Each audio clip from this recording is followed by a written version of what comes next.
Right, YouTube, well, here we go. This is my video on App Store applications.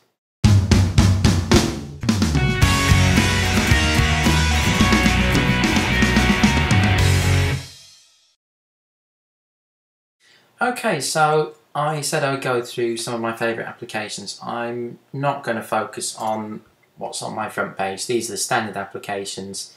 Obviously, going from the top, calendar, contacts, YouTube, obviously.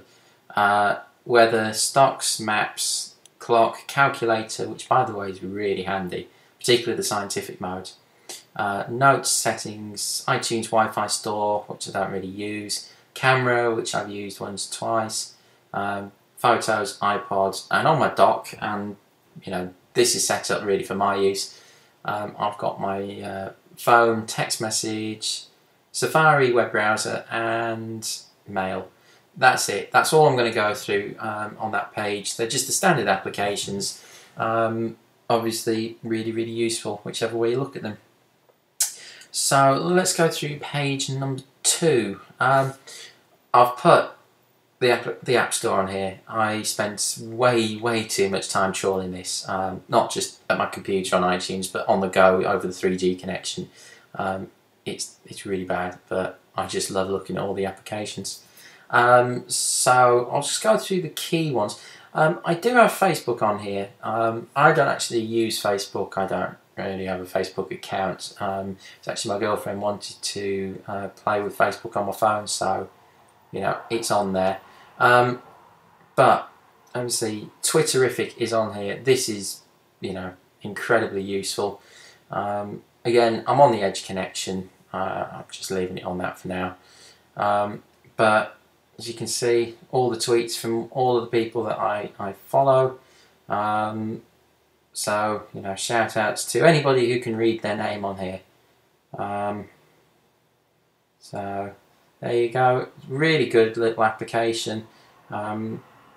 Powerful, well written, does the job definitely well. This is well worth it. If you like Twitter, this is the one to. This is the application, basically. Don't even bother with the web front end. This does everything for you. Now, for anyone travelling in London, tube status, this is an absolute must. I think this is brilliant. It tells you complete status update for all the lines on the tube app.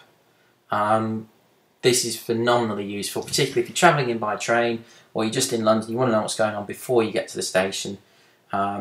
Very useful application. It's free, as is Twitterific, so there's not really an excuse for not giving it a go. I do have Last.fm. I haven't used it on my phone, but I use it on my computer, so I'll talk about that another time. I've got a couple of web applications here that are now redundant, and I will get to why in a second. I've got an RSS reader, free RSS. This is really worth it. Obviously it's free, as I've just said, but you can put all your RSS feeds in.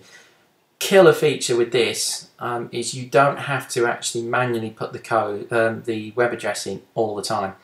If you know there's a website you want to follow the feed for and you don't know what the feed address is, you can navigate to it in the application. If I just do add feed, okay, here's where you put in your feed address if you know it. If you don't know it, you put in the website, it will navigate to it. You have a little button at the bottom which will say add feed. What happens is you go like to www.pcpro.co.uk, click on latest news for instance, and it will say, oh, there's one feed found on this page, would you like to add it? Yes please. Adds it to the address here. Done, all saved, and in fact that's actually how I added a couple of the feeds that are on here. Very useful. I've got Google Earth. I've not really used it.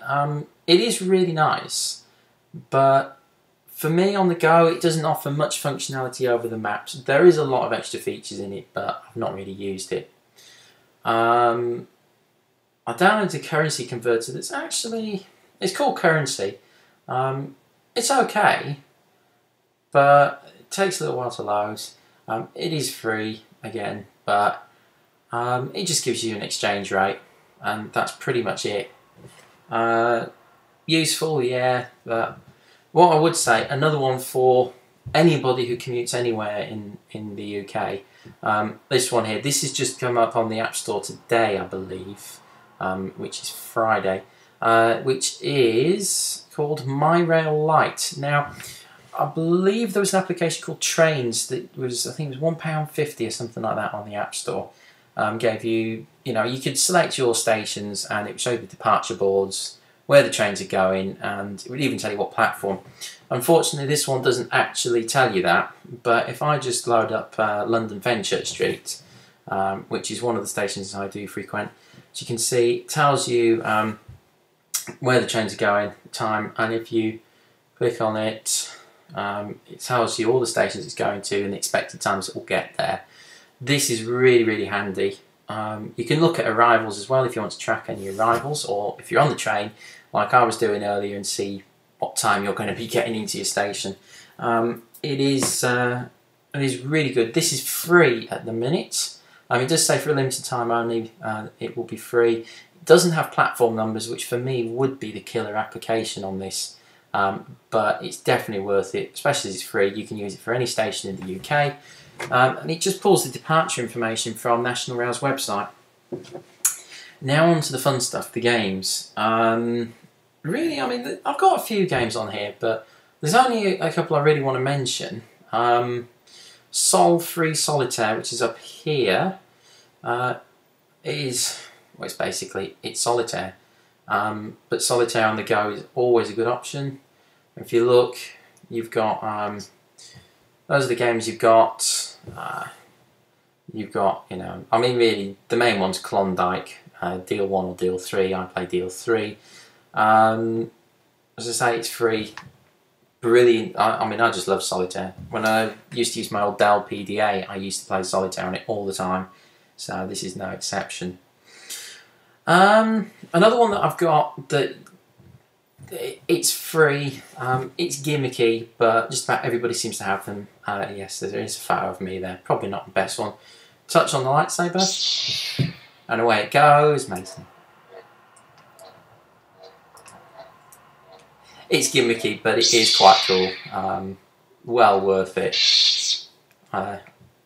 To be honest, it doesn't serve much purpose other than the fact that a lot of people at work seem to have the same application, so you just hear it getting fired up once in a while. Now, I've got a couple of games on here that I paid for. Bejeweled 2. If you've ever played Bejeweled, you must know what it's about. This is a really, really good version of it. The game actually sort of lends itself to the touchscreen format.